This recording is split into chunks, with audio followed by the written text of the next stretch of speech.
What's going on, everyone? Welcome to Season Gaming Bitcast, episode 355. We are back with a big Sunday in gaming with PlayStation's State of Play. We got TGS rolling this weekend, and we've got a fresh review of a game I didn't think we'd be talking about at the early part of this year, but I'm looking forward to talking about it. But we are back. I'm here with my guys, the Lawman, as you know him.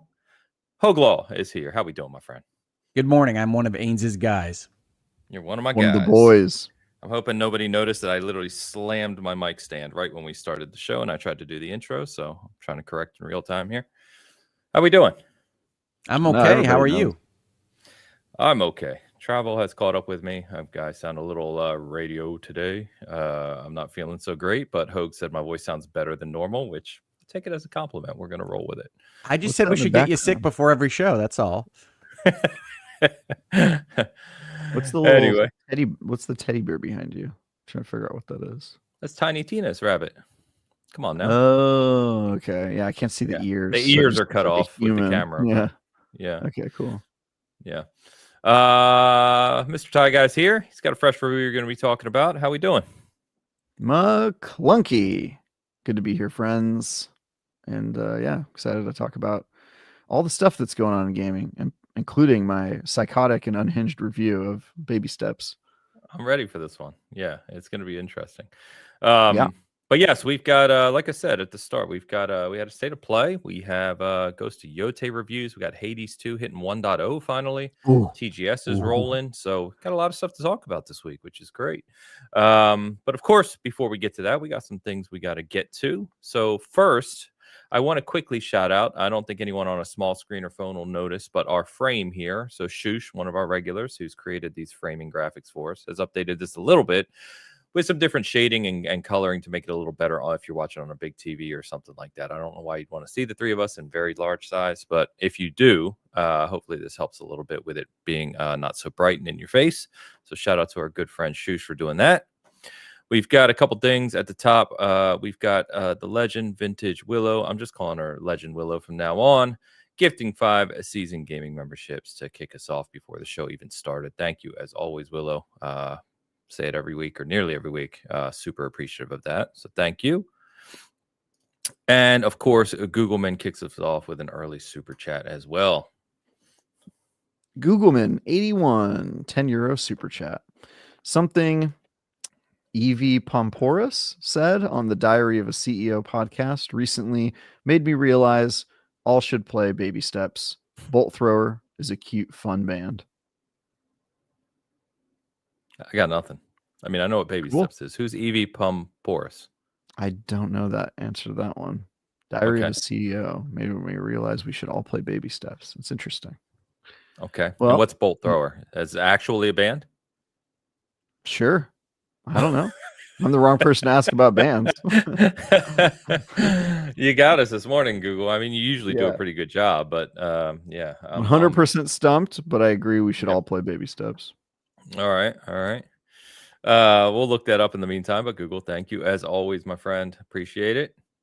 All right. I also want to call out that we have some really, really interesting AI picks this week. And I'm going to be honest with you guys. I think I finally win one. Okay. Nice. Let's Very see excited. It's been a while, but I think I'm pulling this off. And Hogue, I don't know, man. All right. I don't even want to pull this up because Travis looks like he's been on a bender for like 2 weeks in this picture. Nice. All right. I was worried we were going to be in Baby Steps onesies. Yes, it's not Baby Steps for Wolverine, but okay. Ains, you look great. You totally look like you could be the cartoon. I look like Wolverine. I'm from the cartoon. No, yeah, you're fantastic. Hogue, you look like the reason that the kids don't want to go trick-or-treating with dad. Just way too into it. I do have like a rubber suit. I'm like the pre-Me Too generation Wolverine. on a sitcom. Not a. You are like an 80s recreation of what it would be. Like what if Wolverine lived in an apartment with Magneto, and it's just some hacky comedy. Oh my god! My character's always bringing home the ladies, and you alley cat, says Magneto. I like the one eyebrow out too. It just adds to it. It's perfect. Well, I did do that on the show, so I think it took that from me. I don't know. Ains, do you figure that the cartoon animal hair are your headphones for this purpose? Apparently, it's integrated into the technology at this point. Yeah, that's what I'd go with. Or they're just behind whatever the hair is that's attached to my head. It's never not giving you headphones. I know. Although I did just kind of molded them. I'm used to seeing Wolverine bald because his costume covers his head, but he's actually not bald. So this is just his skin now. So I guess this is him when he's a little bit older and washed up, which I don't think is physically possible for Wolverine, but we've got I don't know, man. I've seen Wolverine die, right? Yeah, but he was still not old. Well, he's old, but he doesn't look old. I was going to say, if you look at Hugh Jackman in Logan versus Hugh Jackman in X-Men, you will see that he is in fact not Wolverine. Yeah, no, the reality meets is a little broken by the lore here. Ty, thank you. Good ones this week. Appreciate you. Hogue, I'm going to close this now because you're scaring me. Sure. That's fair. I don't think I've ever had that face in my life. Can you try it right now? It's like what? Really, really good. You look like you hit your knee.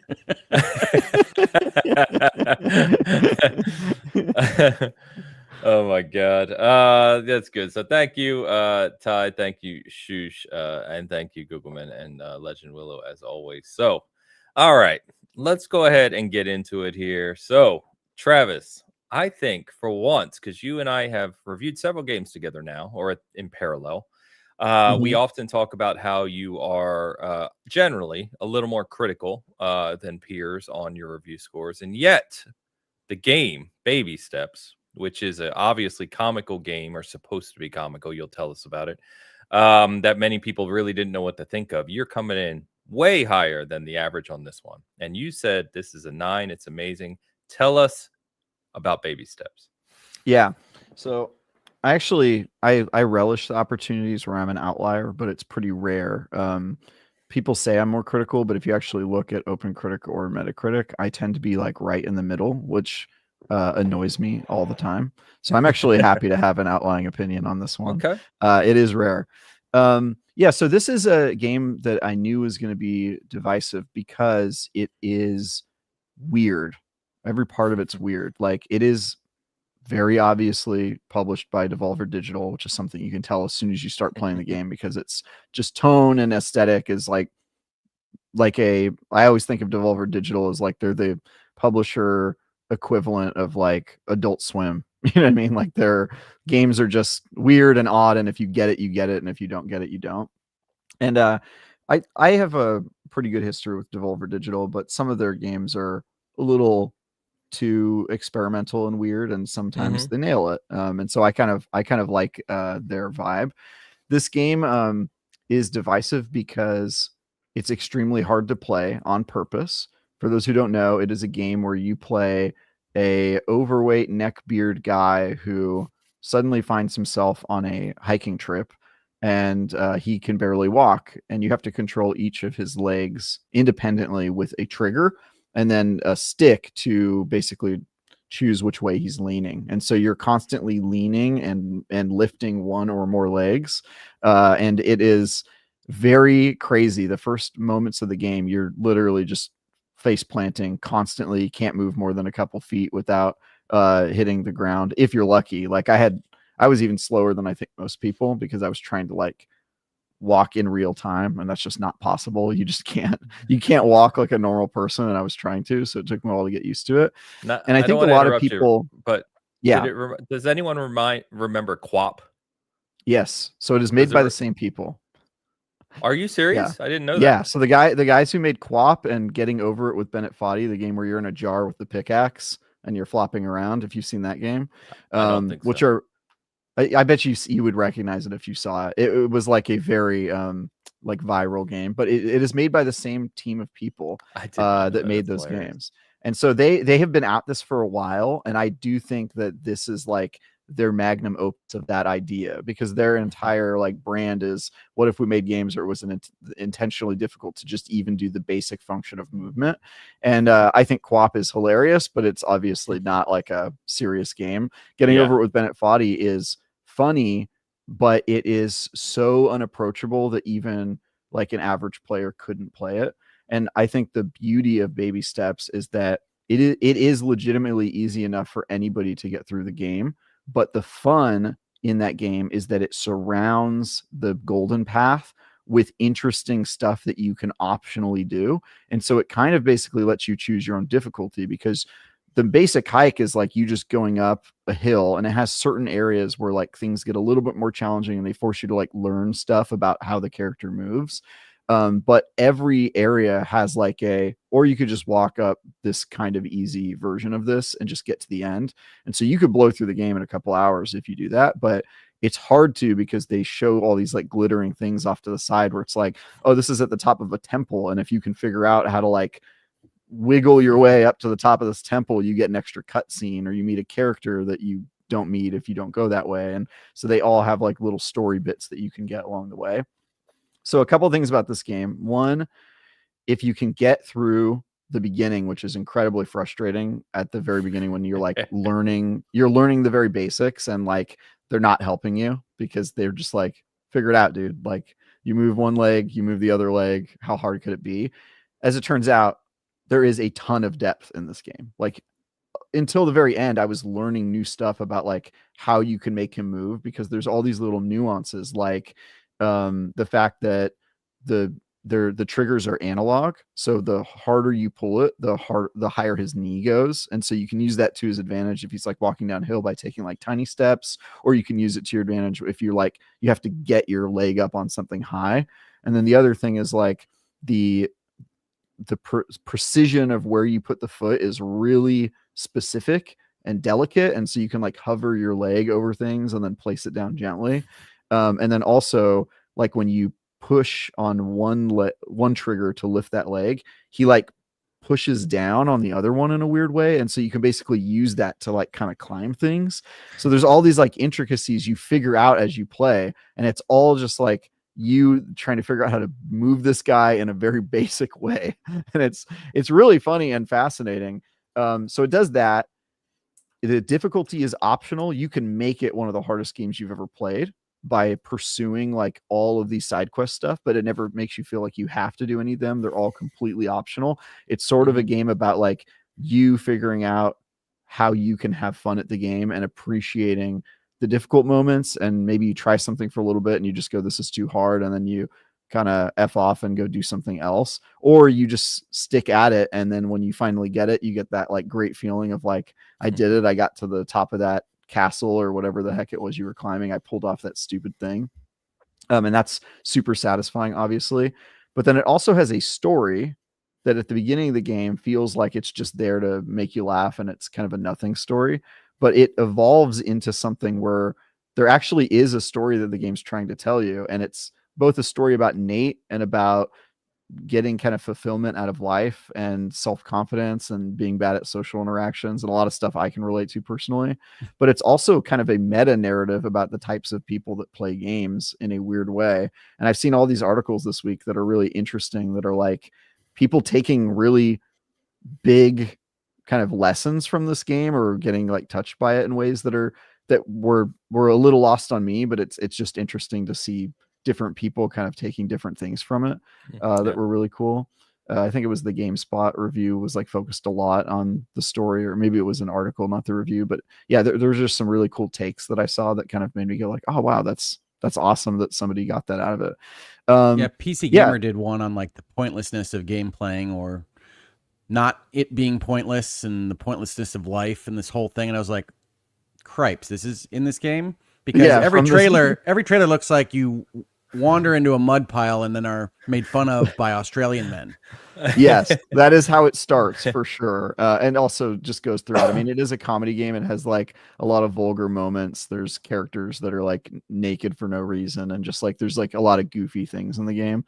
But it does go places. And I think it has something to say in a weird way, but more importantly, if you are like me and you're taking your time with the game, like I didn't do everything. I was on a deadline and they only gave me 4 days to review this game all the way to the video edit. That's like an incredibly tight turnaround. So there were some things where I just had to like give up and go, I'll just do this when I play through it on my own. But I did do all of the major stuff, like all of the big things that it was like, hey, you can climb this 250 floor staircase, or you can go up this cliffside called the Man Breaker. That's like one of the toughest things in the game. It's like a 90-minute puzzle where if you fail at any part, you fall all the way to the bottom. Like that stuff I did. And so it took me like 20 hours to get through the game. And it's a game you could probably beat in 4 or 5 if you just went straight up the golden path. So there was this weird, it's sort of, I think of like JRPGs where like by the end of the story, even though JRPGs sometimes have like really convoluted, stupid storylines, by the end of the game, you always feel like you're really close to the people because it took you 100 hours to get to the end of the story. And this has a journey. Yeah, exactly. This has a very similar like Lord of the Rings vibe to it, where it's like when you get to Mordor, you actually do feel a kinship both with Nate as a person you kind of feel sorry for the entire game, and he's really unlikable at the beginning and weird, and you just don't get why he's doing the things he's doing. But then when you get to the end, you do get it. You're like, I kind of feel like I've been in your shoes before, man. Or he doesn't wear shoes, actually, just feet. I've been in your bare feet before. And yeah, it's surprising in a number of ways because it seems really frivolous and vapid and like just silly. And then you find out it has depth in pretty much every way, both in the game design and kind of the open, free flowing, choose your own difficulty adventure, both in the story that is surprisingly like there's something there, and just in the mechanics itself of like, it seems like stupid and pointless. And the farther you get into it, you go, no, these mechanics are not arbitrary. They have a very specific design to them. And if you learn to master it, like it made me really invested in achieving mastery at the game, the game mechanics. And I just like was chasing that dragon the entire way through. Like I wanted to be the best at this game for some weird reason, because I really started to believe that it had really compelling kind of rules that you had to learn. And so, yeah, just every part of it hit with me. And then the most important part, which is I've never played a game like Baby Steps. It defied my expectations every step of the way. The mechanics are unlike anything I've seen. The story is super weird and new, and just every part of it, I was just like, you guys know how much that appeals to me. I'm interested in seeing new and interesting stuff in the games industry. And this is just 100% like, it's super weird and super unique, and it crushes like the vast majority of the things it tries. So for me, that's tough to beat.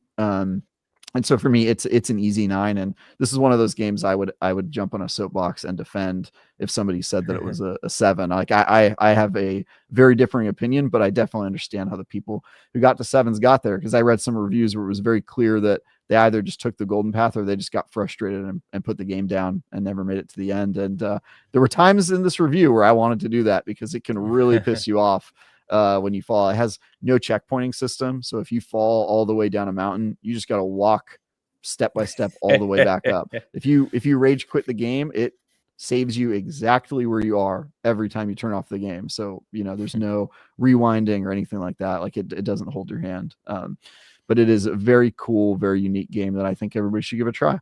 Well, Travis, can I ask you one question that I think would have prevented me from giving it a 9? I haven't played this game. As a matter of fact, Travis warned me off it in the middle of the week, primarily because of my left-hand issues. I asked him if I could handle the precision and the analog controls, and he said it would be very tough. But I want to ask about the elephant in the room here for me, which is that this might be the most aesthetically displeasing thing I've ever seen in screenshots or trailers. So graphics are still a component of evaluating a video game, right? How did you feel about how this thing looked? Because I almost want to throw up a little bit from some of the scenes that I see. Yeah. So I wrote that in my review, that it is downright ugly as a game, which it for sure is.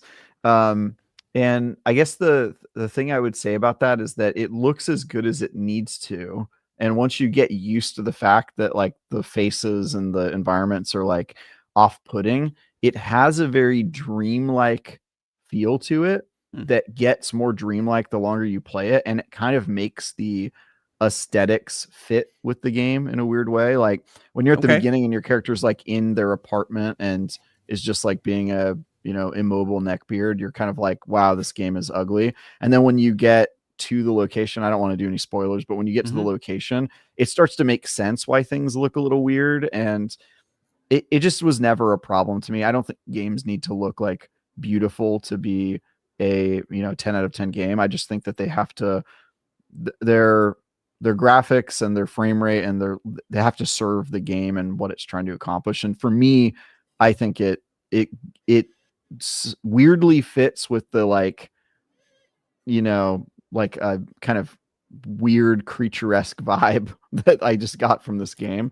And it's kind of its off-putting aesthetic. Like I kind of view it as a natural filter. Like it's going to filter the people out who are not going to play a game just because they don't think it looks good. And I don't think those people would like this game anyway. So it kind of serves as like a kind of like good, just barrier to get the people out that are not going to enjoy it. But for me, graphics are, I don't need a game to look like amazing for me to like it personally. I like old games. I like games that are like held back by the limitations of the time.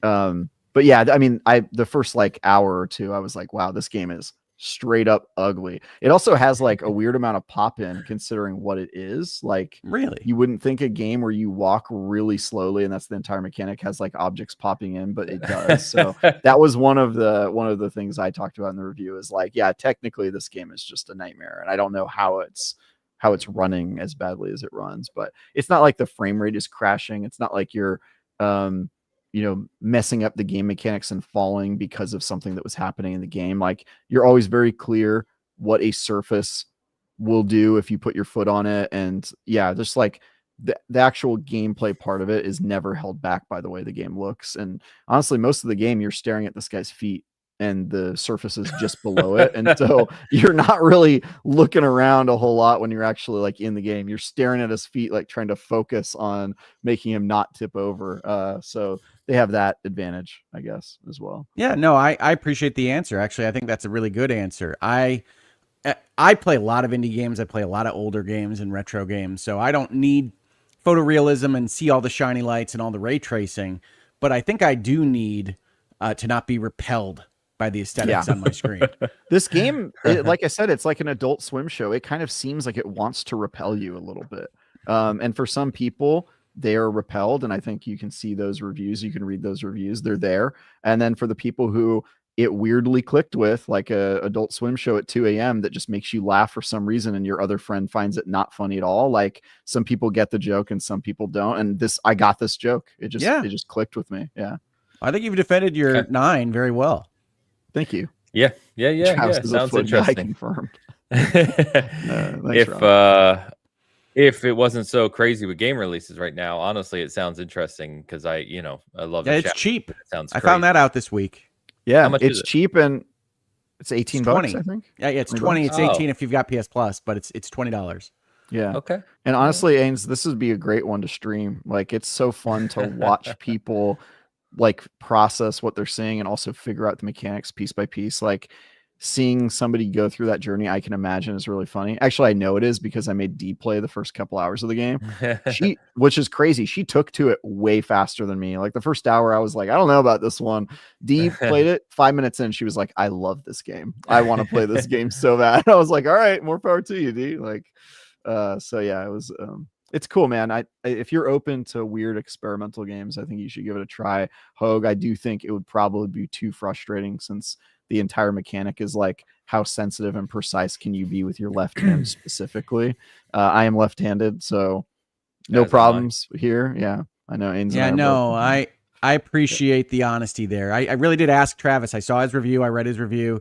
He described some of the analog controls. I said, look, it's Wednesday, I think, of this last week. This looks at least interesting to me. I respect your opinion. How much is this going to kill me? Because my left hand, I've gotten up to kind of digital mastery. Like there was a long time where it would just pull the left trigger by itself, my left index finger. And that doesn't happen as much anymore, but anything in between on and off is trouble for me in any of these games.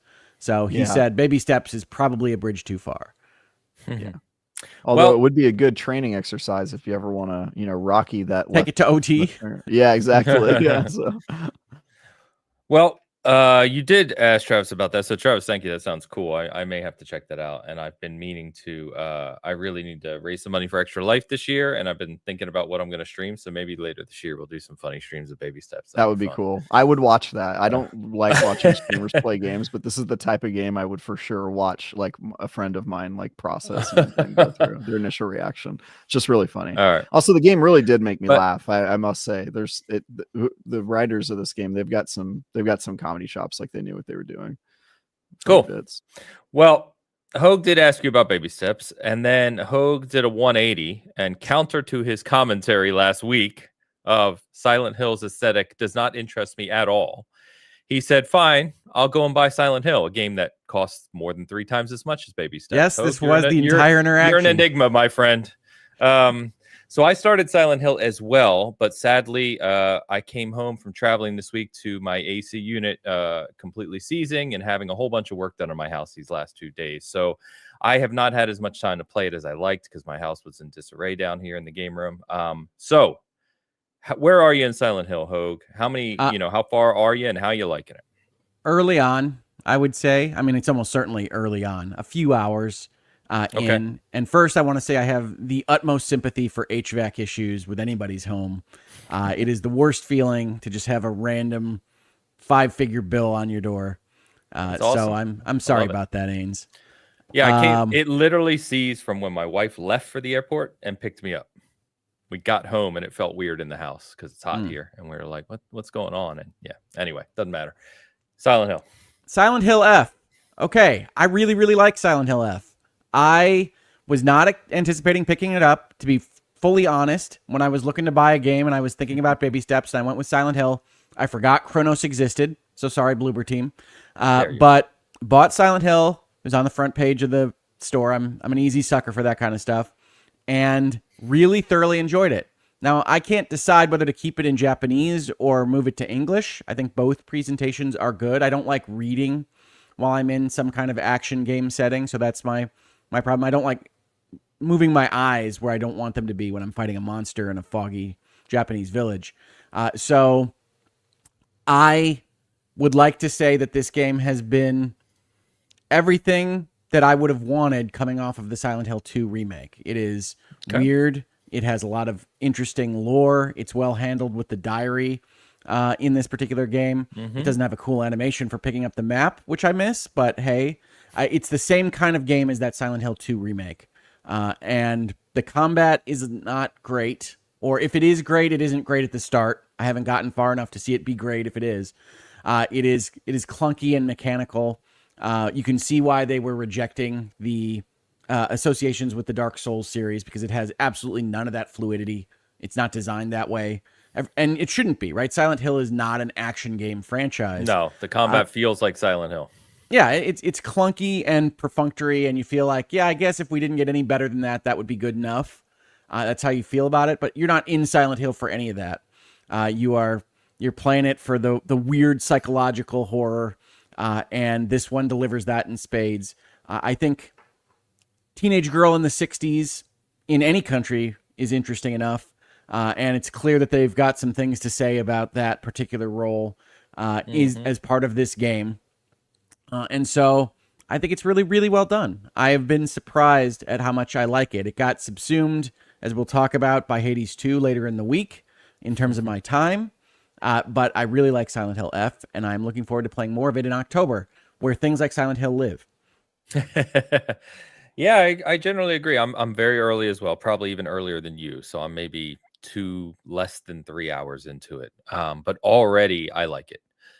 It's got you nailed it. It's got the right vibes. We'll go on vibes, right? It's got the right feel and look and kind of Silent Hill creepiness you would expect. I too like the diary. I like the way that's handled. To your point, the combat, is pretty simple, and you can put it on harder if you want. on combat. I don't really know why you would in a Silent Hill game. It's not really the point, which I agree with you, Hogue.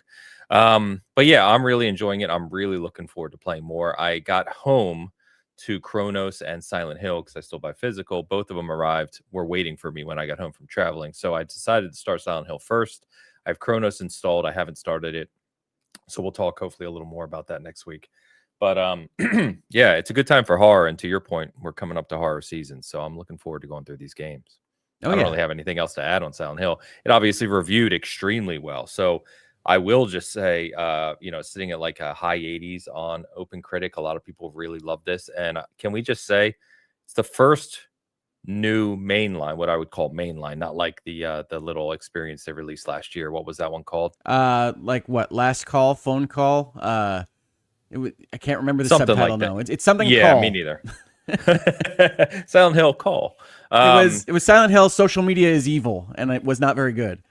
Okay, yeah, but this one seems to be really loved by a lot of people who reviewed it and played it early, and it's just great to have a real new main Silent Hill game back. We've been waiting a long time. It hits the vibes. I really can't recommend it enough if you like Silent Hill. And yeah, the combat, you're gonna get in there, you're gonna hit something with a pipe, and you're gonna be like, I don't even know that they animated him being hit by the pipe, and it's like, yep, it's that kind of game. Yep, it's Silent Hill. Yeah. But yeah, can't wait to play more. But you kind of alluded to one of the other major releases, which is Hades 2 from Supergiant. Holy crap, Hades 2, folks. Hitting 1.0 this week. I bought that in early access so long ago, I forgot I owned it. I logged into Steam and I was like, oh, 1.0 is available. Cool. I feel for Toa and the Tree People. I feel for Toa and the Tree People because Hades 2 just comes in, eats its entire lunch, and kicks it to the curb. I talked last week about how that game didn't have good room-to-room combat feel. Hades 2 does the exact opposite, as you would expect from the success with Hades. This game takes Hades and says, what if we layered on maybe 4 or 5 more pretty complicated systems on top of it? And to some extent, there are some times when I go to play Hades 2 and I think maybe you went too far, maybe it's a little too fiddly. But for the most part, I play Hades 2 and say, no, this is fantastic. I never want to be playing anything else. Why would I ever turn on a different game? Hades 2 is action, it's narrative, it's art, it's sound, it's everything you want in a video game. I love it to death. That was quick for you. I was typing a comment on mute. I wasn't ready for that. No, not at all. I don't know what else to say about it other than it is all of those things. Every given thing that you do in this game feels good. It's all been thought through. The menus are new and fantastic. You have an entire kind of collectathon reagents kind of setting that you have been added on to doing all the things that you're doing within the game. The only thing that I don't love as much as the first one is that this takes what I would call a witchy aesthetic. It's all cauldrons and spells and incantations and whatnot. Mm-hmm. And Hades 1 is not really that. So reasonable minds can differ. Your mileage may vary. Whatever you prefer as your, hey, do you like this better or worse? Just understand that this one is more witches and witchcraft, and the first one is not. Which I like. If you know the squeal that emerged from my witchy wife when she saw this character reveal and started diving in and seeing all the witchcraft and the tarot references, and oh my god, they know their audience here. They know exactly what they're doing. They're thirst trapping all these gamer ladies. I know exactly what's going on here. I only played it briefly since hitting 1.0. I hadn't played it in years since the early access, but playing it in ultra wide on the PC, the art direction is stunning. It's fantastic looking. It is. It's just, I sat there last night and I was just like, good Lord, this game's gorgeous. And to your point, the fluidity of just everything from movement to combat to dashing to just all of that just feels almost perfect. I mean, it just feels like a game should feel to play. So Supergiant has crushed it again. It's now, obviously it's technically been out for a couple years, but 1.0 is one of the highest rated releases of the year. I don't think anyone's really surprised given the pedigree of Hades and Supergiant. So I can't wait to play this. Every one of their games is amazing to me. They're just a talented studio, man. Really.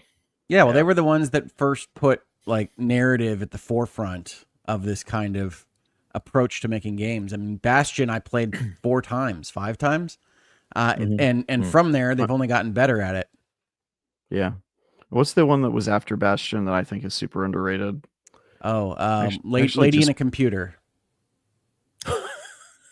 It's not called Lady in a Computer. I know. I was like, wait, what? Yeah. I was gonna say, it's I was like, did I miss Bastion. one of their games? No, it's Bastion. They like these one-word names. Oh, Transistor is what it's Transistor. called. Yeah. Lady in a Computer. I nailed it. Yeah. No, you did nail it. Actually you the saying subtitle. Lady in a Computer, that's what reminded me what the game was called. So it actually did work. Yeah, okay. It's Bastion, Lady in a Computer, Pyre. I really like Pyre. I think Pyre's their most underrated game. I don't think I played Pyre. Pyre is super good.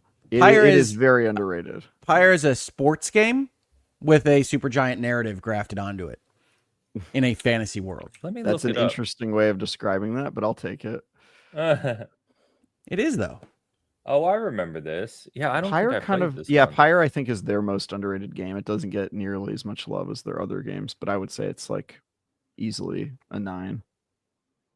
Yeah, now they're on Steam, and then Hades is when they said, well, we do all this writing and we do all this narrative, and indies are making all their hay with this roguelike approach to making games. What if we grafted those things together? Hades is a huge success. I think this might be their first sequel.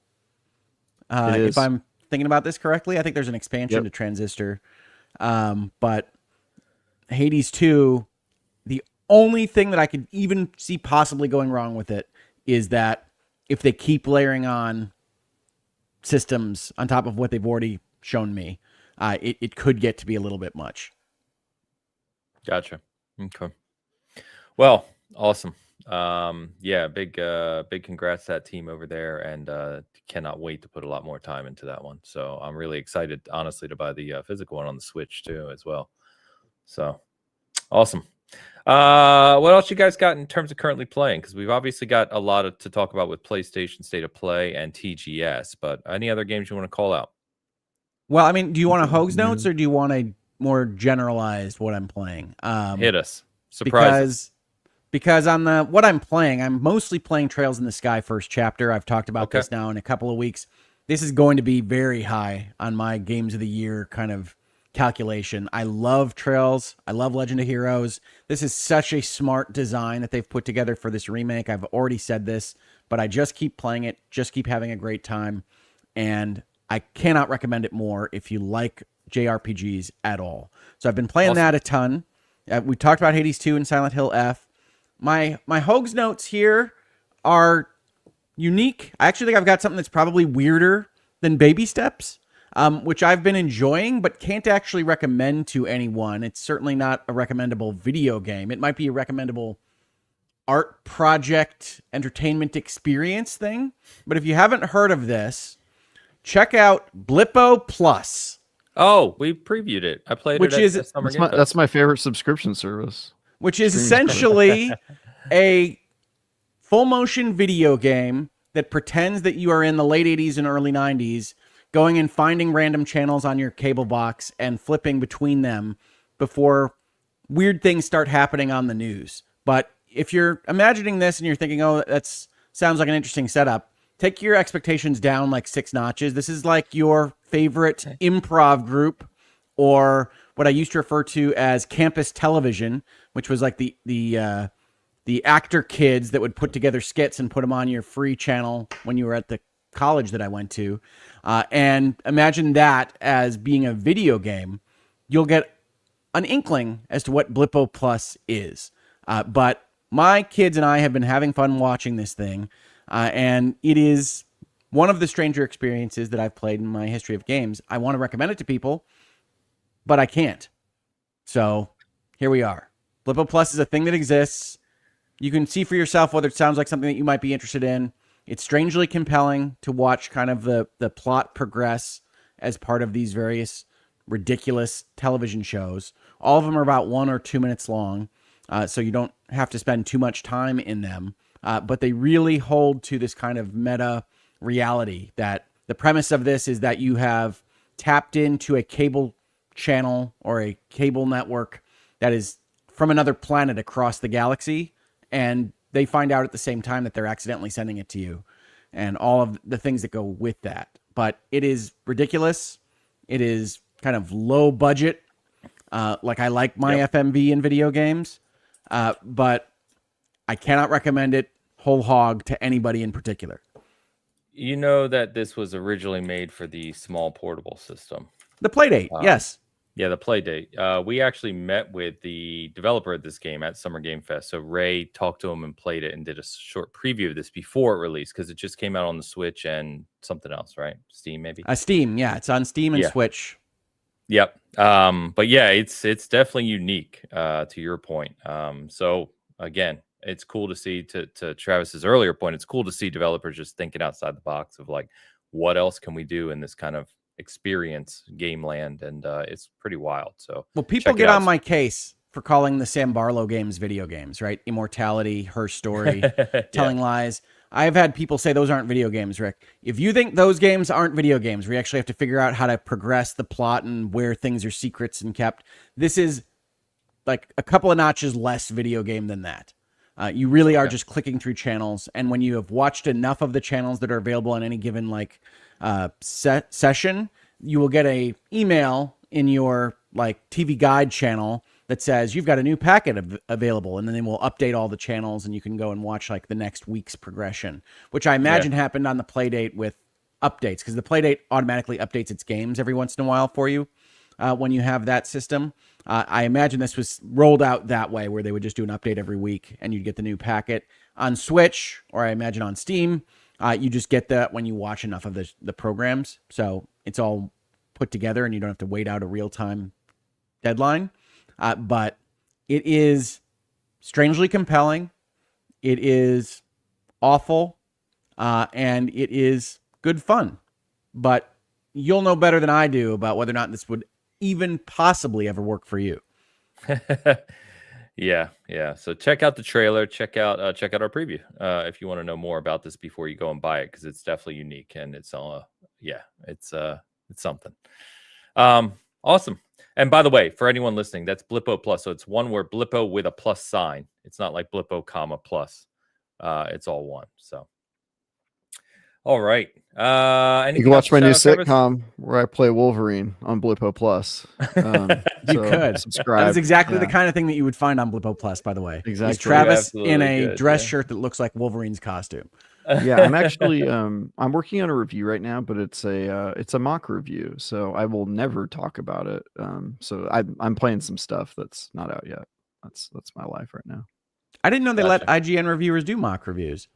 Yeah, you can do mock reviews. You just need to then, abstain from covering that game if and when it comes out. So yeah, okay. I'll do these things occasionally, and when I do, I just let my editor know that like I mock reviewed that game, and then I can't review it IRL. Sometimes you get cool games, sometimes you get lame games that never see the light of day, and sometimes it's just like really underbaked, but they're fun. It's a interesting, different part of the process. That's also a lot more lucrative than writing reviews for IGN. So it's cool. Gotcha. All right. Cool. Well, then can I take Travis's slot and have one more Hogue Note, Ains? I know we're already running over. Go ahead.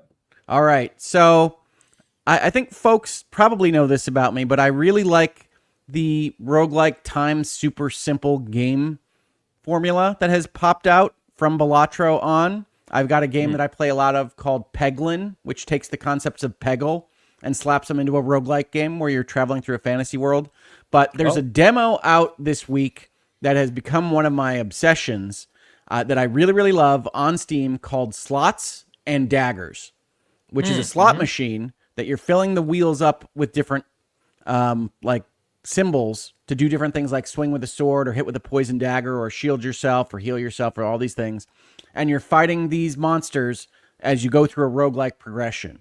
And I want to recommend it primarily because this game does such a good job of just feeling good to play. It feels like it has all the bells and whistles and sound effects of a slot machine so that you feel it when the lights go off and everything happens, that you're doing a good thing even though you're just hitting the button, just like all the zombies that are pulling the handle at the slot machine.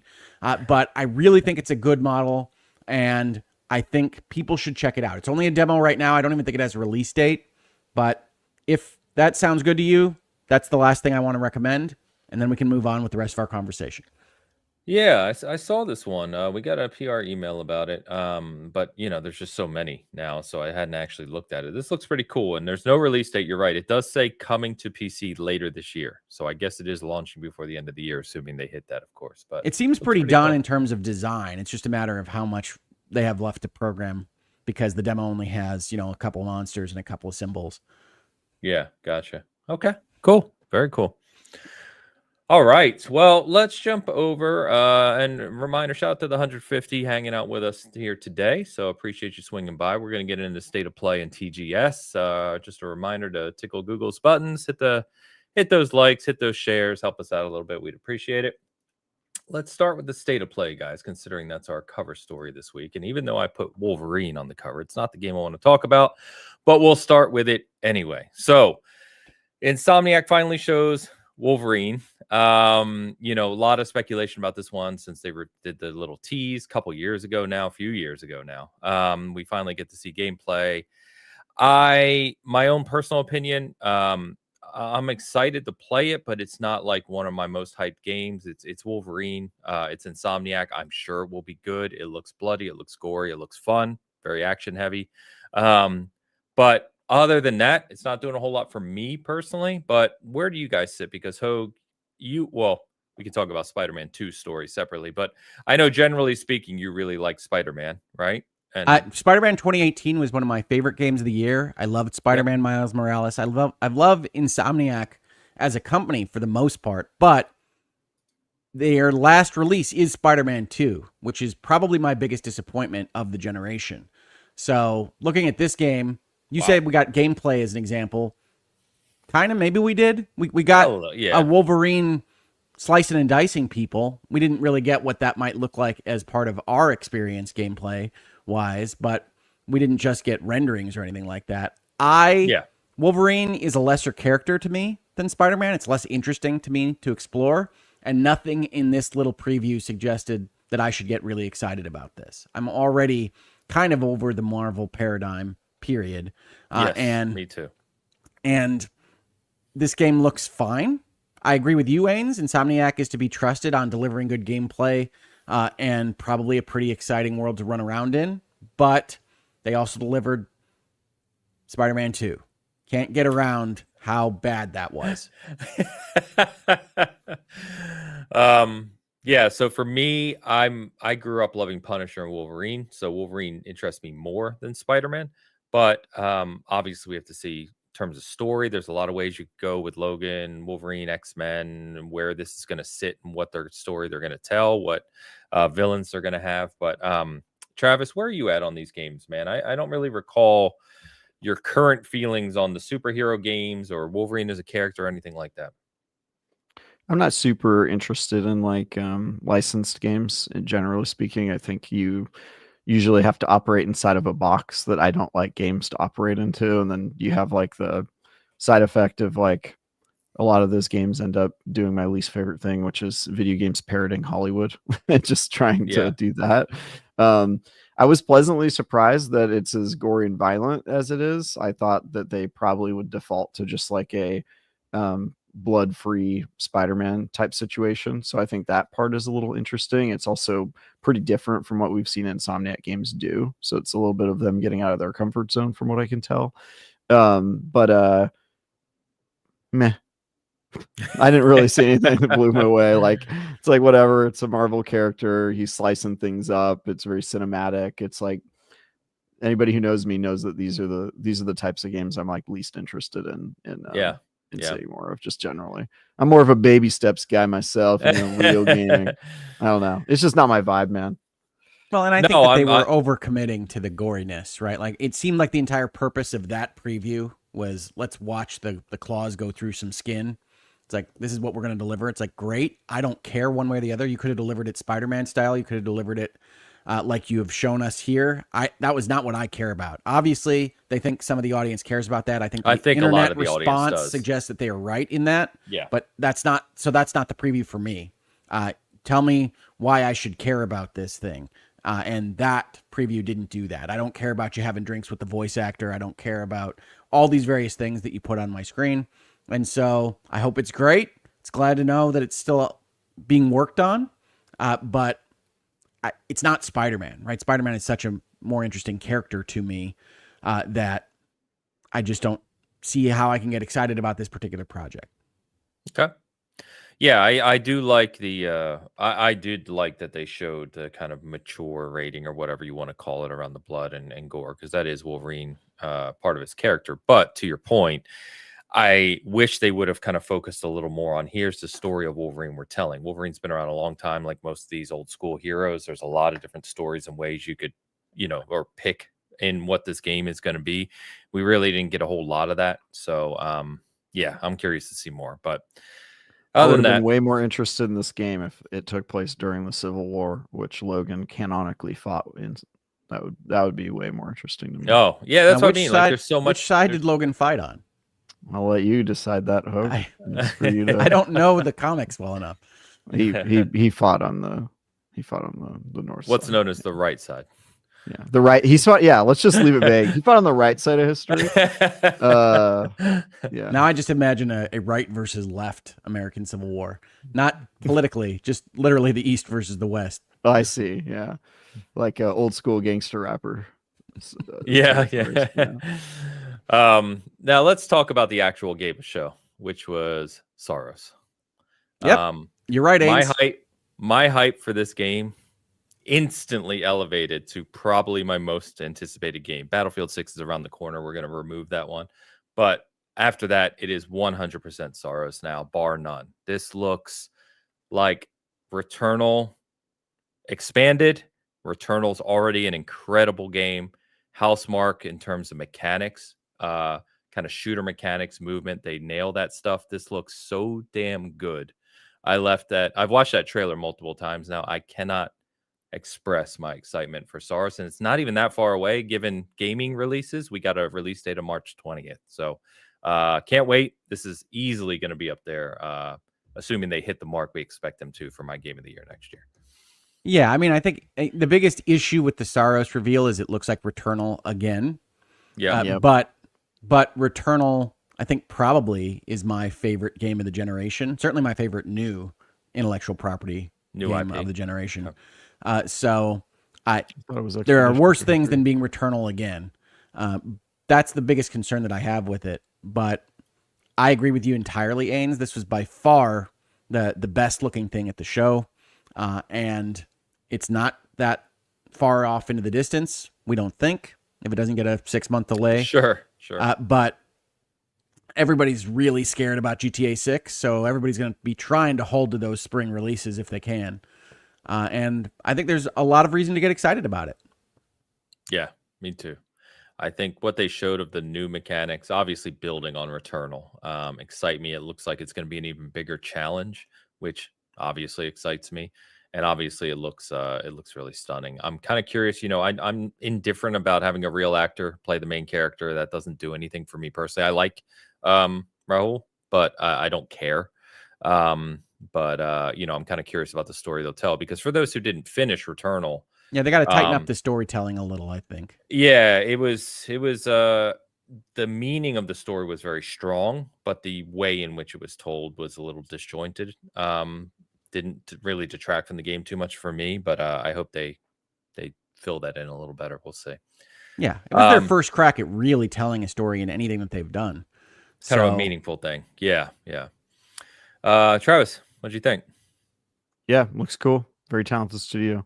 Gave me a little bit of a Souls vibe with that boss introduction. Don't you start at the door? Don't you Did it not? start? They did that. No, they did that in Returnal though. Was it that kind of? It was very like dark fantasy, walking through a door. You know what I mean? Like it was just they did cinematic intros. Yeah, they did. The organ. They got freaking organs playing "Don't Fear the Reaper." Maybe I need to replay Returnal. Trust me, they had those cinematic intros in Returnal. Yeah. All I remember Returnal is walking around my home. You guys remember that part? That's I do remember that's the thing they didn't put in any trailers. But outside of that, they definitely had some big old boss introductions. Yeah. Okay. Yeah. Well, the fantasy vibe of the introductions, just like I think I looked up from something and I was like, oh, is this a FromSoft game? You know, the creature that came out of the door with all the skulls or whatever it was, and then they had like hands over their eyes. I was like, oh, is this like from? And I went, oh, this is the Housemarque game. So that was I'm pretty sure those are heads, not skulls. Ains, you've watched this trailer multiple times. Hogue, actually, heads all have skulls in them. So Right, I'm just saying that they are not. It's not a Warhammer throne. It's heads. Yeah. Living skulls. That's what we'll call them. Living skulls. Fleshed skulls. Skulls. Fully decorated, insulated skulls. But yeah, March 20th for Soros, and yeah, we'll obviously be talking a lot more about that one when it comes along. Couple other things to call out. I obviously don't want to do a full rundown. They did show a little bit of Zero Parades, which is the follow-up to Disco Elysium. The company that made Disco separated into like 17 factions, and there's like 5 successors coming. Yeah, it was an anti-capitalist studio that was devoured by capitalism. It's very funny. It seems to have been devoured by selfishness and greed. I don't know whether you want to characterize that as solely a capitalistic tendency. I would say it was, it's just very funny. The practice what you preach nature of it really cracks me up.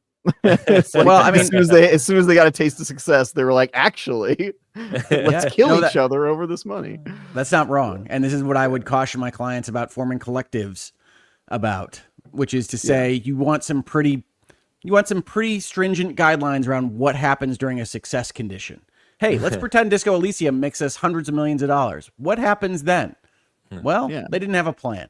They found out. Yeah, I mean, not that you should expect success, but I mean, even we had that conversation. Like, what if we became internet sensations? What would we do with that? We did at a base level, We had a base level. We don't have to really worry about that. That studio reminds me of the moment in the like treasure hunting movie where they all have the treasure and then suddenly they start turning on each other, like that moment where they have like a little Mexican standoff around the treasure. People are already starting to plot. That's what that studio reminds me of. It's very which is funny. To say that Zero Parades for Dead Spies, or whatever the full title is the successor that comes from the hollowed out shell of the company that made Disco Elysium. That's all true, but the creative minds that made Disco Elysium are all bringing out like 4 or 5 other games. So I don't actually know which one is going to be the good one. Hopefully there is the good one out of all of this. But this sure looks like Disco. You just worry that it looks like Disco because that's what the husk of the company made before, and whether or not whatever made Disco interesting is going to live in this product afterwards. Yeah. It is an unknown. I absolutely adore Disco Elysium. It's very good. As sad cop, I don't know what type of cop you guys were at. I usually go psychedelic. Sorry, not sad. Sorry, I was sorry cop. I was just sorry about everything. I also own the necktie, the hideous necktie from that game. I'm sure you do. Nice.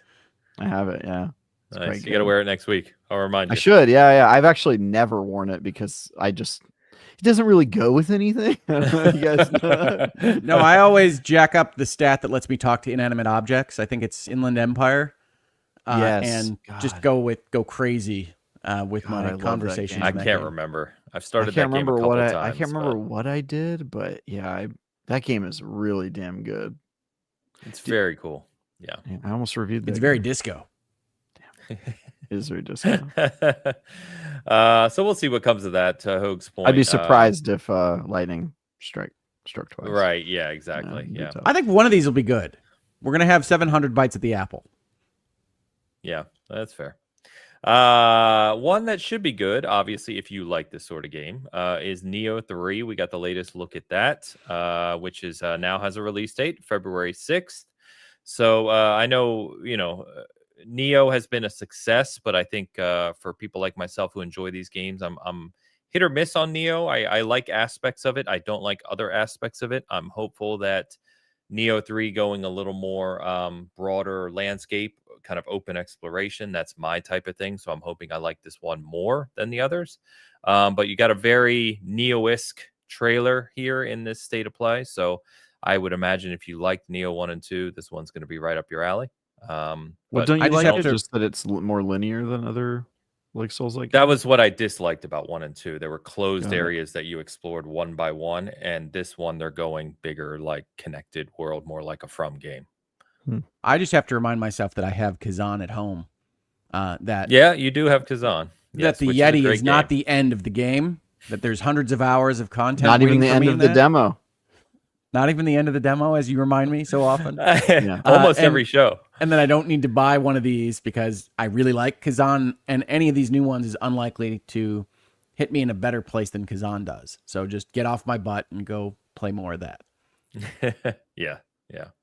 What else did we get? We got to look at Code Vein 2, which is actually a game I got to sit in. I think I mentioned from Summer Game Fest. So that one is looking to expand quite a bit around the first as well. Another game that I dabbled with, but it really didn't do a lot for me in terms of level design and combat mechanics. So we'll see. They look to be expanding it. We'll see how successful they are. I miss the cell shading. I do. Okay. It would be like buying the next Borderlands and having it be photorealistic. It's weird. I do think it removes one of the main things it had going for it, which is like a unique like look to the genre. So yeah, it did try to be different, that first one. Yeah, in that vein. They got a couple. Well, before I get to that, they showed the first look at the campaign for Battlefield 6, which is my least anticipated part of Battlefield 6. So I didn't really care about that. But yeah, I feel bad for the campaign makers in those types of games because it's like you've got so many failures in the history of making these things that you could make a really good one, and I would probably not know that you did because I've already dismissed it. IGN's doing separate reviews for the campaign. And I think that's the right focus. I think that's which is something we started doing because of exactly what you're talking about, Hogue, which is like there's an entire group of people that cares just about the multiplayer and just wants to know how that is. And then also there's people like me who are weird and usually like play the story primarily. I weirdly, I think we have a reviewer on the campaign and not on the multiplayer. I've been considering signing up for the multiplayer just because I kind of got bit with my preview. There was one thing we didn't talk about last week, Ains, was that I have played a whole bunch of Battlefield 6 for So because you were under NDA. Some kind of legal restriction. Actually, last Sunday I just forgot to talk about it. My preview was already out. I just forgot to bring it up. But yeah, we do the same thing, obviously, with far fewer readers, but it does make the most sense to do that. And there's certain players prefer, to your point, campaigns versus like me, who's going to go very deep on the multiplayer. And obviously there's a big battle royale in this too, which has its own, obviously it's multiplayer, but it's a different type of mechanic. So we'll see how this goes. But anyway, they also showed a couple of hardware pieces, which I guess were unexpected. You got Pulse Elevate wireless PC speakers coming. If there's one thing I didn't expect to see at the state of play, it was maybe that. But I'm oddly interested just because I game on PC with speakers. So we'll see. But I don't know how big the market is for something like that.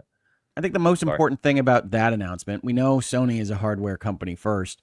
But the most important thing about that announcement is their continued buy-in to the PC environment, right? Yes, correct. That they've been moving over out of the PlayStation box under the TV, not in the same way that Microsoft has been, but certainly bringing more things to PC, and this connects that even more. Sure, they show the dongle with the PlayStation 5, but that's not really what this is about. No. And so I think that's interesting that they put this in a state of play where they've got the most eyeballs on them. Let's talk about some PC hardware. All right, Sony. Yeah. And they didn't announce a price either. I'm very curious to see what they go with on this one. Because the technology they're talking about within the units that they show in the dedicated trailer and everything is not super cheap technology. So I would imagine it's going to be kind of costly. They also showed, which I think made me laugh out loud, if I'm honest with you guys, a God of War controller. They did like a 30-second shove in the middle before Wolverine preview for the 20th anniversary of one of their biggest IPs. And they showed a controller that looked like someone had drawn on a DualSense with a marker. I was very confused about this. If you think Sony has limited effort in their first-party offerings this generation, this did not change your mind. That's about the kindest way you could frame that, I think, at all. My daughter asked me, why does it have red on the side? We're watching this. I'm like, well, I think that's Kratos' face. but it was ridiculous. Then she said, well, why didn't they do more? I said, well, I'm holding my Concord controller here. If they do more, they're worried that their games are going to die in 2 weeks. I still love my Concord controller, by the way. The legacy of Concord sits in my hand. The best what? Custom controller. Well, I think the Yote ones are pretty impressive, certainly compared to the God of War one. Do you mean on PS5 or at all? Just in general, yeah. The best custom controller. Steel Battalion. I mean, like branded, not like, Steel Series. I know what you mean. Yeah, Steel Battalion. The Sea of Thieves one would be up there. I would like to submit the Gears of War 4 one that had the claw marks in it. That controller's sick as hell. The Starfield one is awesome. Is he going to get it, or did he just leave the show? Do we know? he got pissed off because we didn't. You pissed me off with Gears. I hate Gears. No, I'm kidding. Yeah, there's the 4, and there's the 5. So those are really nice. Good. The Gears 5 one is the gray one. Yeah, because they did the ice theme in Gears 5. Remember?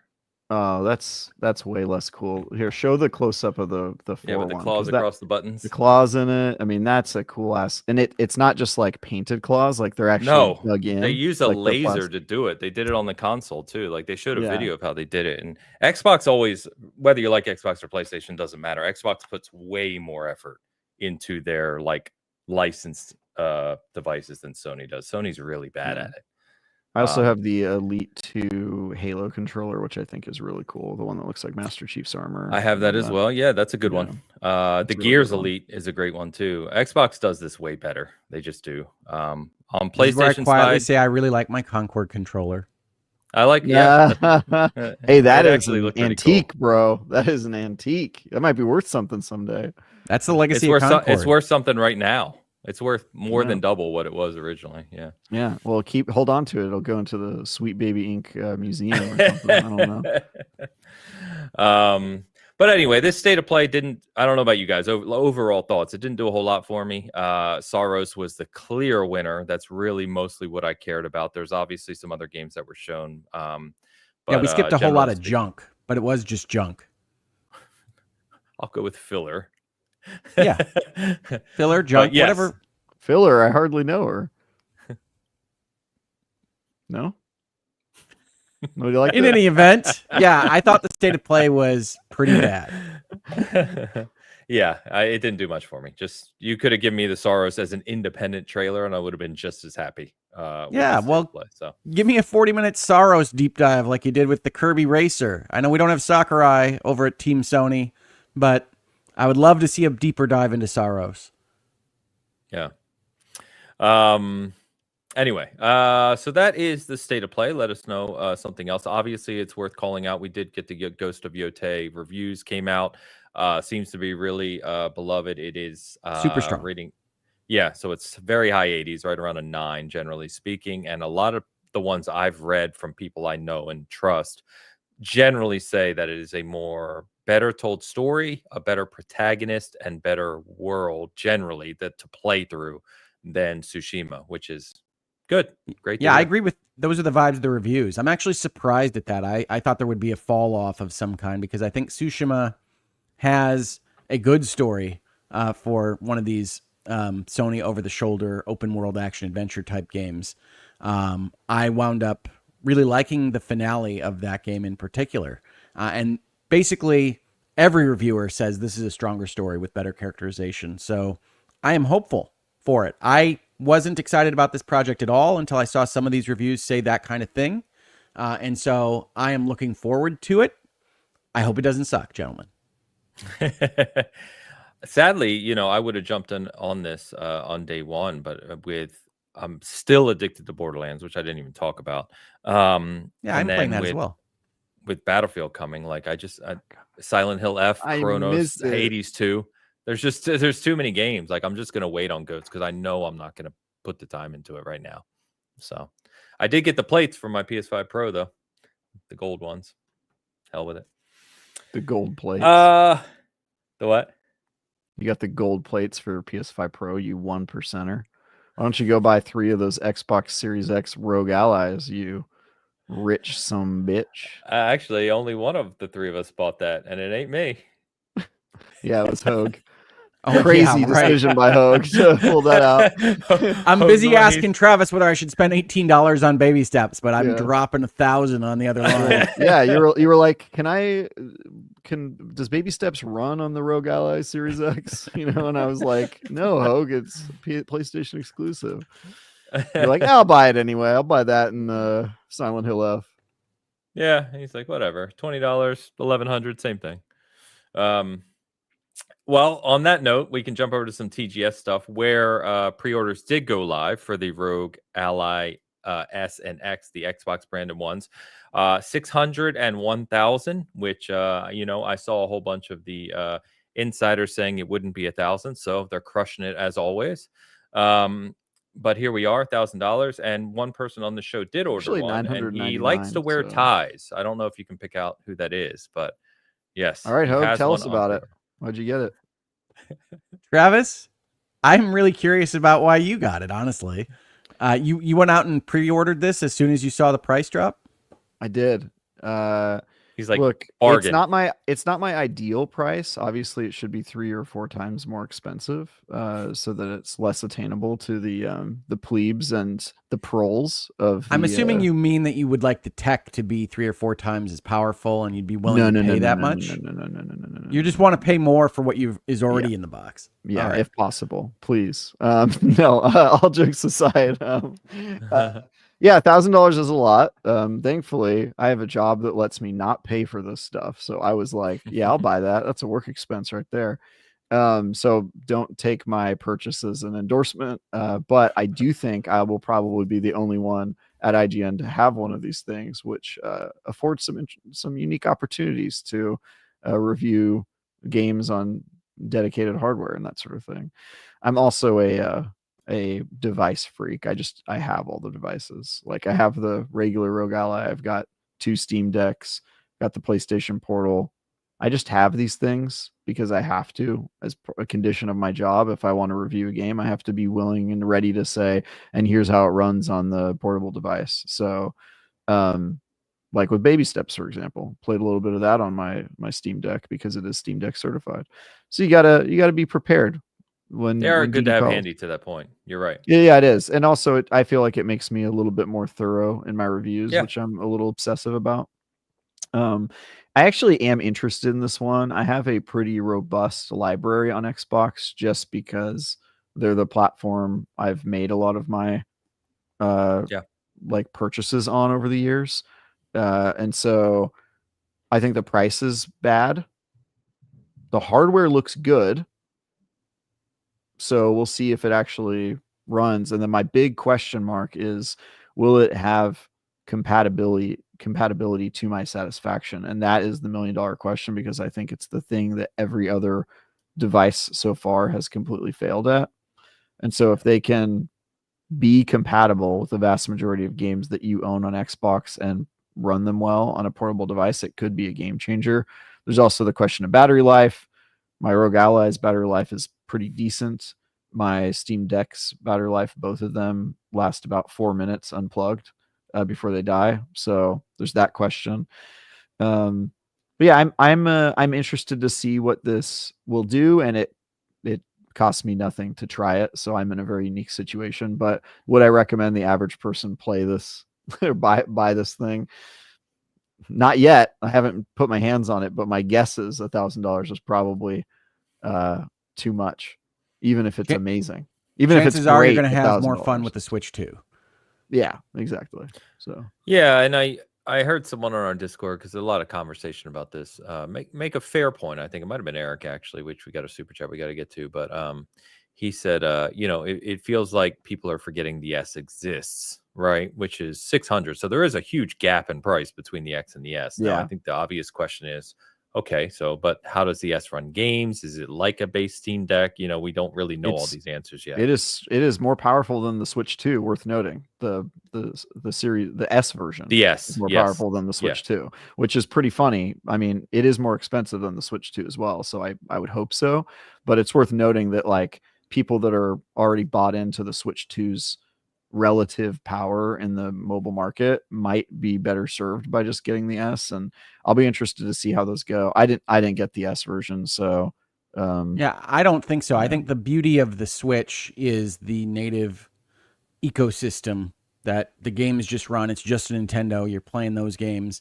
The problem I have with all of these kind of quasi portable licensed out mechanisms is that you're undoubtedly going to go through a Windows prompt screen at some point. You're going to have to deal with figuring out how it works. The Steam Deck has its own kind of niggles to figure out. And the Switch 2 is really, I want to play a video game. Here's a dock. Your TV will now show the game. Everything is all set up for you. You can take it out. You can watch your football game while you play it in your hands. That's the beauty of that system. So yeah, it's not as powerful as either of these, but these are essentially little PCs that you're going to be dealing with all the PC stuff around. Yeah, that's why I think Xbox UI is the most important thing for this device. Is that what you're going to say, Travis? Yeah, I was going to say, like, if this game feels like the ROG Ally or even the Steam Deck, I mean, I know people love the Steam Deck, but my biggest problem with the Steam Deck is its compatibility, because it doesn't work on 80% of the games I want to play. They just haven't come up with the compatibility for that yet. And if this is a similar experience, I'm going to be pretty annoyed, because to me, it should feel like the Switch. I think the Switch is the gold standard, and it's because they built their entire ecosystem around just this one device. And I think when you have your ecosystem built to streaming games and PC games and an Xbox console, and then you also have this other thing on it, you risk it just feeling like it's not part of the same ecosystem. And the fact that it's made by a third-party company also makes me scared of that. It's not even made by Xbox, right? It's this other company that they're partnering with. And so there's a pretty good chance I turn this thing on, it doesn't feel like an Xbox. I have immediately a bunch of compatibility issues with the games that I want to play. And then I turn the thing off and I go, God damn it. But this is the gamble you take. And if it turns out to not be that, and I'm able to open up all my Xbox games and play them, which I will say, Xbox, for all of its faults, and there are numerous, it is where it is in the market for a reason. The one thing that they have been good at lately is letting you play your games wherever you want to. And so if it ends up feeling like that on this portable device, it could for sure win me over, because that is my biggest problem with all of the other devices right now, except for the Switch 2. They are the best at that. Yeah, I mean, their ecosystem, technology-wise, we've talked about that, is the best. So I'm curious. Obviously, I've only talked to people who, I've talked to Jason about this, and he's had it forever because he built the damn thing with Asus, Jason Ronald. And I've seen the influencers or the people that cover Xbox play this, like Xbox Era, our friends over there. But it's hard to get a real feel for what this thing's going to be like. So I'm very curious for your take when it arrives of like, not only the ergonomics, because it's supposed to feel really, really nice to hold and play, which would be nice because it's got built-in handles. But I'm really, really curious about the Xbox UI, because realistically, and not to get us too off track here, but what we talked about of where Xbox is going in their next console, and I use air quotes, is this. It feels like this Xbox UI, this slimmed down Windows UI that's made for Xbox, is where the console is going to go to incorporate the things we've seen on Xbox PC, like your Steam storefront, your Epic storefront, your other launchers, and kind of bringing that all together. So seeing how that functions on this device, I think, is almost like a preview of where Xbox hardware generally is going in the next couple of years. Yeah. So cool. Well, the biggest thing for me, no surprise, Forza Horizon 6, the rumors were real. They did announce Forza Horizon 6 formally. It is taking place in Japan. There were rumors ahead of time they were going to do that at TGS, so that's pretty cool. Not too much on this one yet, just a tease. It's coming in 2026, no release date. They did say it's going to be Xbox and PC only at launch. The PS5 version will come later, no date or no timeline either on that one. But Forza Horizon 5, as I said many, many times, is, in my opinion, the best overall racing game ever made. If they can continue that trend with 6, which I hope they can, and really take advantage of the beautiful scenery and possibilities for Japan as a setting. Obviously, I think we're all agreeing. Everyone I've seen has been like, this could be the next greatest racing game of all time. So we'll see. Playground hasn't really missed with these yet. So I know Japan's a great pick. I personally, from a business perspective, found this the most interesting because this is the first time we formally saw them announce a timed exclusive kind of strategy. So it was unclear. Yes. It was unclear before now exactly why Indiana Jones was coming out later than it did on 1, whether they had kind of changed direction and changed plans, and that would explain why it was only developed on one side and not the other. It does appear like Microsoft is formalizing this kind of however long it's going to be between the releases, that you still want to go get it if you want it day one from the Xbox ecosystem, and then they will only bring it over later at some point. The same way Sony uses the PC, or has historically in the past. So I thought that was the most interesting. Japan's a fantastic pick for the game, obviously. Great. And I think this is great. This is also is kind of a proof of concept for Playground developing 2 games at once, right? They're doing Fable and they're doing Forza Horizon 6. We knew that Fable was slowing up the Horizon series a little bit because 6 should have been out a couple of years ago if they were on the same cadence they were on before. Correct. 5, right? So this will be a proof that they can run both those things at once. We don't know how Fable's going to turn out. We don't know how Forza Horizon 6 is going to turn out, though I think you can bet it'll be pretty good. Yeah. And they talked about a focus on the varying experiences that Japan offers, obviously, but also the focus on Japanese car culture, which, if they do correctly, would be very, very cool. So yeah, I'm just really, I love these games. I play these ad nauseum, so I can't wait. Excited for Travis that one. is just getting excited for the Tokyo Drift DLC, right?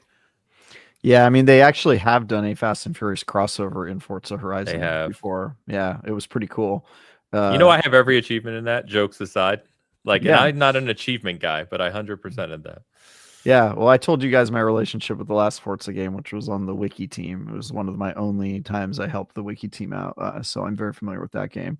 I'll be honest, Japan does nothing for me as a setting, just because I've seen it in every game for the past 5 years. People are obsessed with Japan. I went there for my honeymoon. I must say, I'm over Japan. It's not that great of a country. I'll be honest with you guys. It's whatever.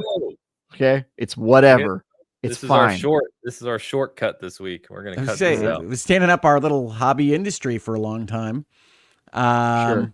Yes, there is a lot of content in Japan. I still like Japan. I do think for what Horizon does, which is try to present a lot of different types of racing environments, I can definitely see slick neon streets and climbing Mount Fuji work in a Horizon game in a way that maybe not all the locations work. Yeah, I'll be honest, like aesthetically, it is like pretty objectively a good setting for a racing game. There's like racing games all over. There's racing movies in Japan and games, and you get it. It's just that everyone is doing their Japan card the same time. Like the Assassin's Creed has had Japan in their pocket for like years, and they finally pulled it out in the same year that Forza is going to do it. And I'm just so over it, guys. I just don't. It's this tiny island that I've spent so much of my time going to high school in this country and racing in this country and fighting demons in this country. And I'm just like, bro,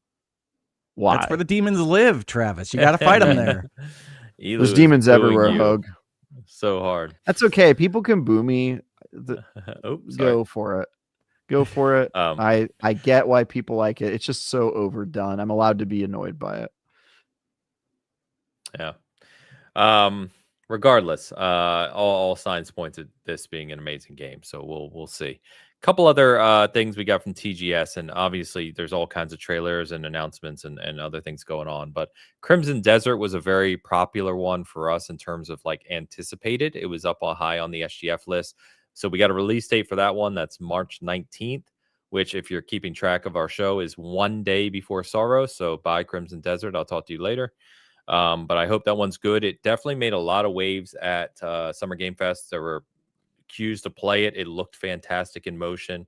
So if you forget what that one is, you can check it out. But that looks pretty cool. We got early 2026 for Fatal Frame 2, Crimson Butterfly remake. I just wanted to call that one out for our horror fans. Fatal Frame is a pretty classic franchise. Cool to see this one being fully remade. And they said in the interview that they are even adding locations that were not in the original. It is a remake. They're expanding the game, kind of maybe similar to what they try to do with RE, maybe not as extensive. But that one looks cool. And then on the Borderlands front, last night, actually, we got the tease for the first Borderlands expansion, which is coming in early 2026, called Mad Ellie and the Vault of the Damned. So anyone who's played Borderlands 4 knows what this means. This means Ellie from Borderlands 3 is coming back. It also means they're probably expanding with another vault on the map and maybe a new location. And they also tease the next Vault Hunter. They're adding 2 Vault Hunters to the game. This is the first one. His name is Cash, and he is a robot casino dealer turned a Vault Hunter. So he uses dice and cards and other things in that vein, which already has me fully bought in. He might be my favorite Vault Hunter ever if they build him well, depending on his skill set. So there is so much Battleborn energy in Borderlands 4. I thank you very much for that, Gearbox. So much. Battleborn. We mentioned Concord. We mentioned Battleboard. That's right. All the things that Rick has lost. I found my Anthem posters yesterday as I was having to clean stuff with the work going on. Good times. No, I was thinking about this. I was playing Borderlands 4, and there's so much Battleborn and Agents of Mayhem, which are 2 games that I hold in high esteem that I've really enjoyed, that I think almost bankrupted their developers. Yeah, Agents of Mayhem, man. That didn't land very well, did it? No, it didn't. What happened, Volition? Oh, you're not around to ask anymore. Nope. Yeah, too many good studios lost, man. And that's a good segue to where we're going next. But I got a couple super chats that have been sitting around. So sorry for the delay on this one, Eric. We got Game Positive. Game Positive offers me $2.79 in Canadian bucks and writes, Wolverine's a Canadian icon, no slander tolerated. He is a Canadian icon, which is why it makes very little sense why he fought in the Civil War in America, but he did. I just like that this was paid in Canadian dollars because I think that really completes the bit. Yeah. Eric's up there in Nova Scotia, man. He's full on. Oh, Jesus. Nova Scotia. Yeah. Christ. Eric, thank you for the super chat. Painful Discourse is here. Painful Discourse. 25 francs. I think that's still Polish zloty, right? It's Polish zloty. You said francs. It's Prussian francs. I might not be a strategy by Xbox. I think it's it. It might not be a strategy by Xbox. Some reports suggest it is just a pipeline thing. If the studio has the bandwidth to do PlayStation port at launch. Okay. Not. I thought we were talking about Xbox I thought we were talking about Xbox UI at first, and I was like, wait a minute. But no, I agree with Hogue. It is demonstrative of what we haven't seen in terms of a pre-game announcement and how they're going to structure this. But for all we know, it could just be a pipeline. As we rightfully said, they're developing Fable and this. Maybe they don't have the ability to port it right now. But one thing Microsoft communications-wise does is they hold the cards as close to the vest as they can. So I think this is probably demonstrating their future strategy for these things. This will be the first of many that we see with a timed exclusive kind of concept. But they have the plausible deniability to say, look, it's hard to make multiple versions of a game at once, so we're going to advantage ourselves, and whatever pops out in terms of timing pops out. So, yes, those are both probably true at some level. They're okay with it being a strategy. They're also okay with it being an organic strategy that depends on what the resources of the studio are. Yeah. I don't mind the timed exclusive thing. I think it's a good middle ground for them to get their money and also for everybody to be able to play the game. So I'm not too hurt by it. It's also sort of what PlayStation's already been doing. So, yep, agreed. I mean, we saw that with Forza Horizon 5. The game was 4 years old when it released on PlayStation. So I think the quality of the game, obviously, as we always say, matters probably the most. And then just kind of figure out the strategy from there. I think it's been clear Xbox hasn't really known what their strategy was in this vein for a while, and they've kind of just thrown shit at the wall. I'd be willing to bet they've got data that when they time exclusive, they sell copies to some players twice, because that's been Rockstar's playbook. Is they'll sell it to you on console and then they wait a year and then come out on PC and then they sell 2 copies to like everyone in the world. I got 2 Horizon 5s, but I do note that the second Horizon 5 I got on a deep discount. When you're able to wait out discounts a lot better when it's the second copy, certainly. Yeah. Well, that's okay. Xbox will take your deeply discounted money. I mean, they will. It's money they didn't have before. Yeah. So. All right. Well, obviously other things at TGS you could check out, but that kind of closes that out. Before we start to wrap up, I did want to mention this came out this on Friday, actually. So not really any specific news too much. But if you didn't see the report out of Wall Street Journal saying EA is nearing a $50, yes, a $50 buyout. I'll buy it. 60. I've outbid them. I've outbid the Saudis. $50 billion, slight difference. Deal to go private. The only thing I pulled up this morning on this, just to make sure I had this right, is the investors reportedly include the private equity firm Silver Lake, potentially another one or two private equity firms, and the Saudi Public Investment Fund. The report says that we could expect an announcement on this deal as soon as Monday. So maybe tomorrow if you're listening to this, but we don't really know. But this would be, from what I could tell, one of the biggest, if not the biggest, for adjusted for inflation, of kind of deals in this vein. This is a wild one. Well, I mean, I guess this is my perspective. I've done a lot of acquisitions in my career. I don't actually view a public to public transaction all that different from a private investor public transaction. So I know there's people saying this is a big deal because it's private enterprise buying these companies up now, and it's not just Microsoft, but it's not really that much different, right? Yes, you're going to be run by Savvy or PIF and Jared Kushner, which is strange for people thinking about Electronic Arts, but not so different from, okay, now you answer to Phil Spencer. To me, yes, you don't see as much in public filings, but if you've ever looked at Microsoft's public filings, you know you don't see much about what they buy either. They amalgamate everything into big old divisions, so you still can't see what Activision is doing for them inside just from their financials. So I think this is really interesting. It's another play for, hey, these game companies are going to be bought up by money that wants to invest in the games industry. The Saudis, with the Public Investment Fund or Savvy or anything in between, have been interested in diversifying into video games in all respects that we've seen for years and years and years. So this isn't that surprising other than the size of the investment. But I think it's very interesting. I might wind up doing a virtual legality about it if there's enough of interest. When I read through more of these materials, this is all just rumors and innuendo still right now. Yes. But I don't think it is this kind of apocalyptic ceiling falling in thing that I've seen it reported on in various corners of the internet, which is something I could probably say about all stories in our industry and others on the internet. But it will be interesting to follow, and I might do that in virtual legality. Yeah. Kind of interesting timing too, with potentially their biggest IP in a while getting ready to release, not a week and a half from now,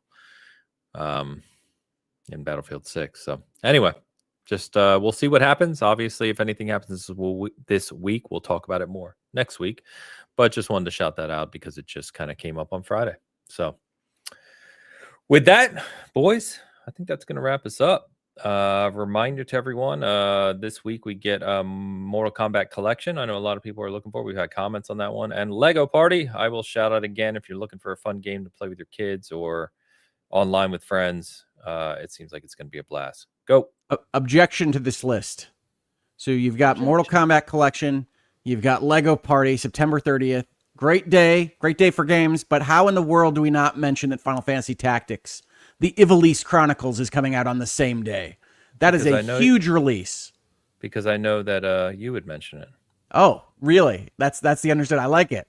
Yeah. I knew that Hogue would cover us at this next week games coming out section. I am so excited about that release. Final Fantasy Tactics is awesome. The team that helped bring Tactics Ogre to the modern era has brought this game to the modern era. And if you guys haven't played Final Fantasy Tactics, this is maybe the best story in all of Final Fantasy. So get excited now with the codex, now with the thing to bring you up to speed so that you don't have to just read everything. Now with voice acting, if you don't like reading at all or can't read, play Final Fantasy Tactics. I don't care if you can't read. You're going to love this game. Fair enough. See, you did it better than I would. So that's why I leave it up to you for these sorts of things. And September 30. And of course, we get Ghost of Yotei this week as well on the latter half of the week on the 2nd. So more great games releasing on top of more great games that have already released. Yeah, seems to be the story of this year. So enjoy whatever you're playing, from Blippo Plus all the way to Ghost of Yotei and everything in between. I hope you're loving those. That's every other game is in between those two. Yeah, I tried to cast a wide net there. But let me have you guys do me a favor, if you would, and show me your wares. Nice. You remembered. Oh, all right. Well, my wares, I did another Reasonable Minds Can Differ, the second episode this week on Jimmy Kimmel and the freedom of speech. So if you're interested in those topics, I'm really enjoying this new format that we've rolled out on the channel. I'm still mostly not doing the standard stuff before that rollout, the virtual legalities and the Hangouts and Headlines. I tried to take September off because we're restructuring some things behind the scenes. But we'll see what comes up this next week. Might do something on Electronic Arts, might do another RMCD if something pops up where I think we can have a good conversation about it. But I'm excited about the new show, and I'm excited about how many people have already come in, popped their heads in, checked it out, and not just coming to my comments to call me names about what we're talking about. So, teaching people about jawboning? Is that what we're doing? I was traveling this week, Hogue. I'll work harder. I'm sorry. Yeah, come on in. Call me names. Tell me how wrong I am. I appreciate it. Reasonable minds can differ. Is that what we did this week? You're teaching people about jawboning? About job hunting? Jawboning. What's a job? Oh, jawboning. Yes, I was talking about jawboning. Job owning was what I heard, and it's like I don't understand. They said job boning. I'm like, what's happening? We talked a little bit about we talked a little bit about state actors. We talked a little bit about the FCC and what its role is and what it isn't, and public interest, as well as the Red Lion case of the 1970s. So if you're interested in any of those things, or if it was all just gobbledygook, help me decode some of that on Reasonable Minds Can Differ. I'm more interested in job boning, honestly. Job boning. No. My fault too. Alex called me out on this. I mixed up my dates. Mortal Kombat Collection is not the 3rd. It is the 30th, but October 30th, not September. Whoa. So this week, be looking for Lego Party, Final Fantasy, and Ghost. So sorry about that. Wow. Not only did you leave off Final Fantasy Tactics, you replaced it with a game that's not coming out that day or month. Ains. Tired, man. I'm tired. No, he's biased, bro. It's crazy. It's all right. It's all right. I watched a lot of football this weekend already. I'm used to seeing biased calls. I mean, Mortal Kombat Collection is more important than Final Fantasy Tactics anyway. So. Damn, look at that. See, there, the truth comes out. There it is. There it is. Ains, I swear, I think you'd really like Final Fantasy Tactics if you could get into it a little bit. No, I own the original. I'm just messing around with you because I know how much you love it. But it is a fantastic game. It's considered. I mean, it's rightfully considered one of the greatest Final Fantasy games ever made. It's a brilliant game. So, Travis, go. All right, my wares. You can baby steps me if you want. You can see that. Battlefield 6. I didn't talk about that a lot last weekend, but Well, where can people see these things, Travis? They can see them on IGN.com or our YouTube channel. And I don't have much else. You can watch my Wolverine sitcom where I'm in an apartment on what is it? Quibo Plus? What was it? Blippo Plus. Yeah, on Blippo Plus. So subscribe to Blippo Plus. It's only $14. From the planet Blip. Yeah. So if you subscribe there, you can see me harassing and womanizing as Wolverine. Very cool. And that's all I got. Until next week, guys. The show's just called Tie Guy Logan. All right, chat, you've been awesome today. Thank you so much for everyone hanging out. As we keep saying week after week, enjoy whatever you're playing because it is endless right now. So I'm looking forward to getting a little more in the Silent Hill today. Gonna go do that and enjoy the rest of Sunday. I hope you all do the same. Don, Lions, super chatting in literally 10 seconds as I'm closing the show. Don is super chatting. You couldn't have done that in the last hour and a half. Don likes to be a part of the show. Don Lionheart, $5 super chat. Coming in hot at the last second. Still waiting on my trails. Still playing Oblivion Remastered. Excited for Yote. Okay. Yeah. He must have a lot of time in Oblivion. Trails is going to slide right into the really deep weeds for you because there's so many things coming out this end of September and early October. So I'm sorry about that, Don. Trails is so good, though. It's good. Yeah. I'm very curious to see once a bunch of people get their hands on Yote as well, to see how they shake. I really want to play it, but I'm going to have to hold off because there's no time. I'll have some Yote thoughts, I think, but it's going to have to do some work to beat Trails and Hades. Just for my time, not in terms of final score. Yeah, of course. Don, thanks as always, man. I hope Tottenham is doing well. Otherwise, thank you for the super chat. And we are going to go ahead and close out like I already did. So I'm not going to repeat everything. Everyone, have a fantastic week of gaming, and we will see you next Sunday. Till then.